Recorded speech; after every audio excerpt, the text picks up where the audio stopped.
The snow fell quietly on Fifth Avenue as American actor Jonathan Roumie, CEO of Roumie Global Investments, stepped out of his evening business meeting. At 51, he'd grown accustomed to these late nights, the endless negotiations that built his diversified commercial development empire, a venture he'd poured himself into following years of success in Hollywood. His dark hair was touched with early flecks of silver, his tailored black coat, a shield against both the cold and the relentless demands of his public and business life. Success had come early for Jonathan as an actor, bringing fame and fortune, but it had cost him something he was only beginning to understand he'd lost. He was reaching for his phone to call his driver when he heard a small voice, barely audible above the whisper of falling snow. "Excuse me, sir." Jonathan looked down to find a little girl standing on the sidewalk, no more than 4 years old. She had reddish blonde curls escaping from beneath a worn knit cap, her cheeks pink from the cold. She wore a puffy beige coat that had seen better days, a red dress visible beneath it, and small boots that were slightly too large. A green backpack hung from her tiny shoulders, and her blue eyes were wide with an emotion Jonathan recognized immediately as fear. "Are you lost, sweetheart?" he asked, crouching down to her level. The sidewalk was cold beneath his knees, dampness seeping through his expensive trousers, but he didn't notice. The little girl nodded slowly, her lower lip trembling. "I can't wake up my mom." The words hit Jonathan like a physical blow. "What do you mean you can't wake her up? Where is she?" "At home. I tried and tried, but she won't open her eyes. She's on the floor by the couch." Tears began sliding down the child's round cheeks. "I got scared. I remembered. She said, if there's ever an emergency, go find help. So I put on my coat and came outside, but everyone just walks past me." Jonathan's mind raced. Years of executive decision-making, honed both on sets and in boardrooms, kicked into focus. "What's your name, honey?" "Sophia. Sophia Martinez." "Okay, Sophia. I'm Jonathan. Can you show me where you live? Can you take me to your mom?"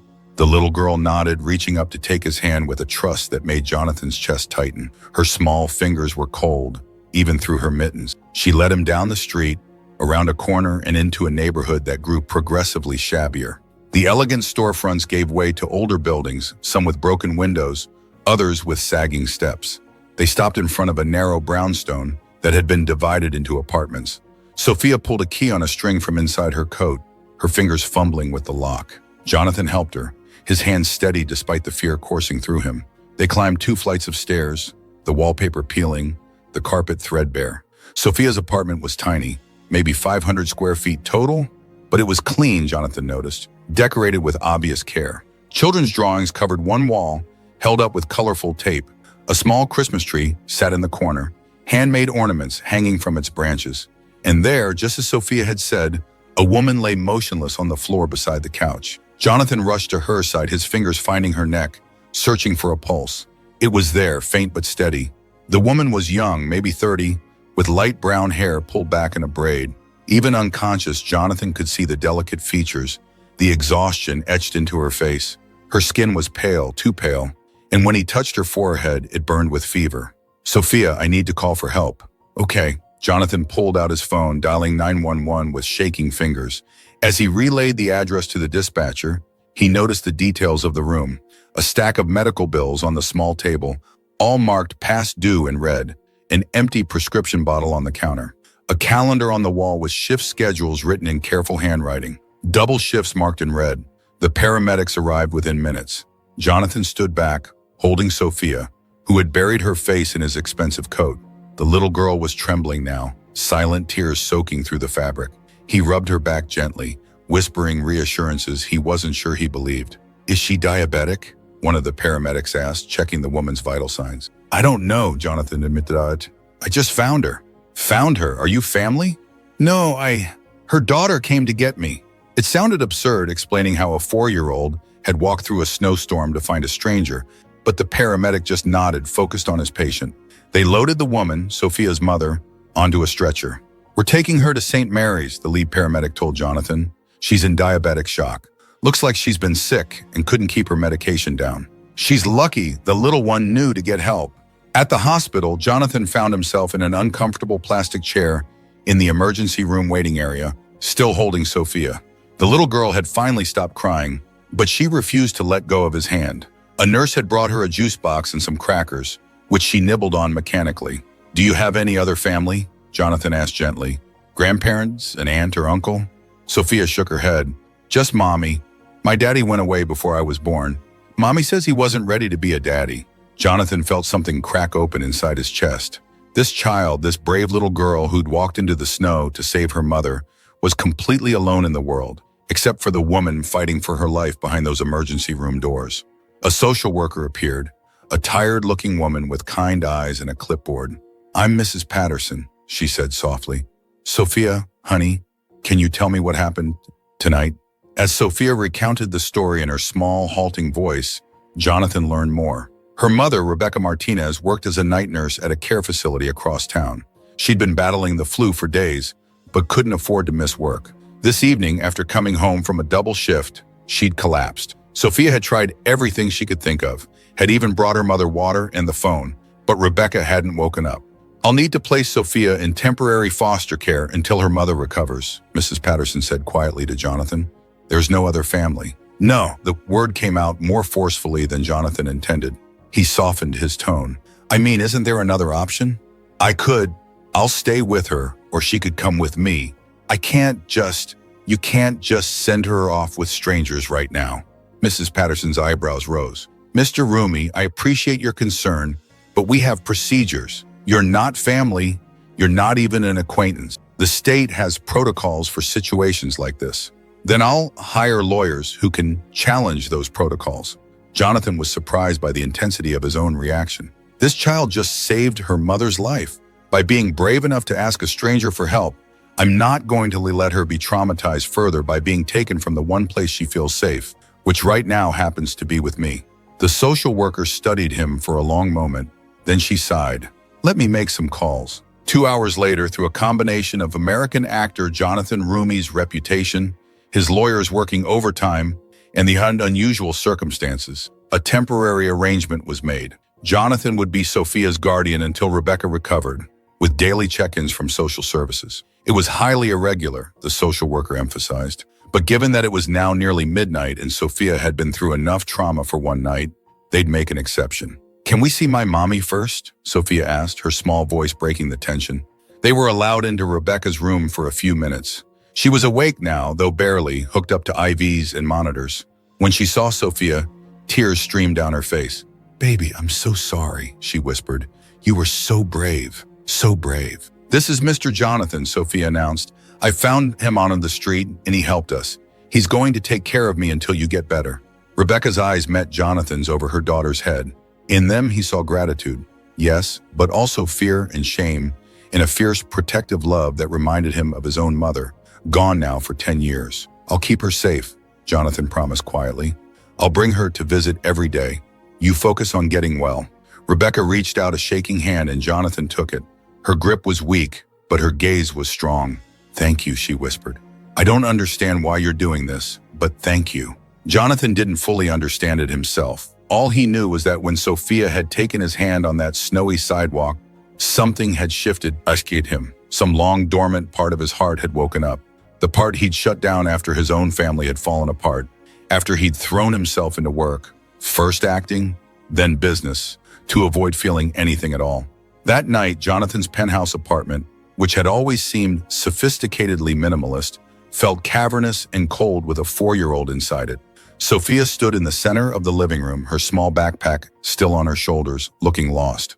"Are you hungry?" Jonathan asked, realizing he had no idea what 4-year-olds ate. His refrigerator contained leftover Thai food, some craft beer, and a questionable container of yogurt. Sophia shook her head. "I'm sleepy, but I don't have my bed. We'll figure something out. Come on."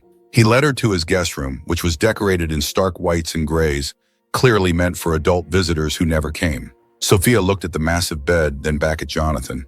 "It's too big," she said simply. "I'll get lost." Jonathan thought for a moment, then gathered pillows and blankets from a closet. On the floor beside the bed, he built a kind of nest, a smaller, cozier space. Sophia crawled into it gratefully. "Mr. Jonathan," she said as he was turning to leave, "you can just call me Jonathan." "Jonathan, will you stay until I fall asleep? I get scared in new places." He settled onto the floor beside her makeshift bed, his back against the wall. Sophia reached out and took his hand again, and they sat there in the dim light from the hallway. My mommy sings to me, Sophia said quietly, but I know you probably don't know the songs. Jonathan's throat tightened. His own mother had sung to him years ago, before the cancer took her. He'd forgotten that, or tried to. I might know a few, he said softly, and began to hum an old lullaby. Words he didn't know he still remembered coming back to him. Sophia was asleep within minutes, her breathing soft and even. But Jonathan stayed there, holding her small hand, watching this brave little girl who'd walked through a snowstorm to save her mother. He thought about his own life, about the carefully constructed persona and high-stakes ventures he'd built around himself, about the years he'd spent accumulating success while losing touch with everything that made life meaningful. The next morning, Jonathan called his assistant and cleared his schedule. Then he took Sophia shopping, a surreal experience that involved learning what size clothing 4-year-olds wore, what foods they liked, what kind of toothbrush made brushing teeth less of a battle. Sophia helped, patiently explaining things to him as if he were the child. This was a different kind of role, a different kind of learning, but one that resonated deeply within him. They visited Rebecca every day. Slowly, color returned to her face, strength to her voice. The doctor said she'd been pushing herself too hard for too long, that her body had simply given out. She needed rest, proper nutrition, and to actually take her medication regularly instead of rationing it to save money. During those visits, Jonathan learned Rebecca's story. She'd been a nursing student when she got pregnant. The father, a fellow student, had vanished immediately. Rebecca had dropped out to work, planning to return to school when Sophia was older, but that day never seemed to come. Every dollar went to rent, food, childcare. She worked doubles and triples, slept 4 hours a night, and still could barely make ends meet. I try so hard, she told Jonathan one afternoon, tears in her eyes. I want to give her everything. Dance classes, and nice clothes, and the book she loves, but there's never enough. Jonathan found himself telling her about his own mother, about growing up in a small apartment not unlike hers, about watching his mother work herself to exhaustion to give him opportunities. She'd be proud of you, he said quietly. You're doing what she did. You're putting your child first. It always. That's everything. On the 5th day, as Rebecca was being discharged, Jonathan made a decision. He'd spent those 5 days living with Sophia, taking her to preschool, reading her bedtime stories, learning to make the dinosaur-shaped chicken nuggets she loved. He'd rearranged his life around nap times and snacks, and the surprisingly complex social dynamics of 4-year-old friendships, and he'd felt more alive than he had in years. I have a proposition that he told Rebecca as she packed up her hospital room, and I need you to hear me out before you say no. Rebecca looked wary but nodded. I have a property, a building I've been holding as an investment. It's in a good neighborhood, good schools. There's an apartment there, 3 bedrooms, that's been sitting empty. I'd like you and Sophia to live there. No rent. I can't possibly. I'm not finished. Jonathan held up a hand gently. I'd also like to offer you a job. I need someone to manage the building, handle tenant relations, coordinate maintenance. It's flexible hours, mostly from home. It pays enough that you could work 1 job instead of 3 and still put money away, and it comes with health insurance. Rebecca was shaking her head, but Jonathan pressed on. Here's the thing, Rebecca. Sophia saved your life that night, but I think maybe she saved mine too. I've spent years navigating a demanding career and building a business and forgetting how to be a person. These last 5 days, watching her draw pictures, listening to her talk about her day at school, helping her brush her teeth, it's reminded me what actually matters. I'm not offering charity. I'm offering a chance for all of us to have something better. Why, Rebecca whispered. Why would you do all this? Jonathan thought about that small hand taking his on a snowy sidewalk, about the trust in those blue eyes, about a little girl brave enough to walk into the dark to save her mother. He thought about his own mother, about chances given and received, about the way life sometimes offers unexpected redemption. Because I can, he said simply. Because you're raising an incredible human being who deserves stability and safety. Because I have more than I need, and you need more than you have. And that seems like something we should fix. And because, he paused, surprised by the emotion in his own voice. Because I'd like to be part of your lives, if you'll let me. Not as charity, as friends, as family, maybe the kind you choose. Rebecca was crying now, and Jonathan handed her a tissue, giving her time. Finally, she spoke. Okay, she said softly. Okay, but on one condition. You let me pay rent, even if it's minimal. And you let me earn this job, not just hand it to me. I need to know I'm contributing, that I'm not just someone's project. Deal, Jonathan agreed. Though I should warn you, Sophia's already informed me that I'm required to attend her dance recital next month. Apparently I'm family now, whether I agreed to it or not. Rebecca laughed through her tears. She has a way of deciding these things. 3 months later, Jonathan sat in a folding chair in an elementary school gymnasium, watching 4-year-olds in various states of controlled chaos perform a dance routine. Sophia, in a sparkly blue costume, waved enthusiastically when she spotted him. Beside him, Rebecca squeezed his hand. "Thank you," she whispered, "for everything, for being there that night, for caring." Jonathan squeezed back. "Thank you for raising someone brave enough to ask a stranger for help, for teaching her that the world can be good, even when it's hard." On the stage, Sophia spun in slightly the wrong direction, crashed into another dancer, then giggled and kept going. Jonathan felt his heart swell with an affection he hadn't known he was capable of anymore. His phone buzzed with work emails, negotiations that needed his attention, deals that required his focus. He glanced at them, then turned the phone face down. The deals could wait. This moment, this little girl who changed his life with 5 simple words, this makeshift family he'd found in the snow. This was what truly mattered, far more than any role he'd ever played. Later, driving Rebecca and Sophia back to their apartment, with Sophia chattering about her performance and Rebecca laughing at her daughter's enthusiasm, Jonathan understood something fundamental. Success wasn't measured in buildings owned or box office receipts or critical accolades. It was measured in small hands trusting yours, in the privilege of being present for ordinary miracles, in the choice to show up and care even when it wasn't convenient or expected. "Sir, my mom didn't wake up." Sophia had said that snowy night, and in asking for help, she'd offered it. She'd reminded a man who'd forgotten how to feel that hearts could still crack open, that walls could still come down, that it was never too late to build something real. The snow was falling again as they pulled up to the building, soft and quiet. Sophia pressed her face to the window, watching the flakes dance in the streetlight.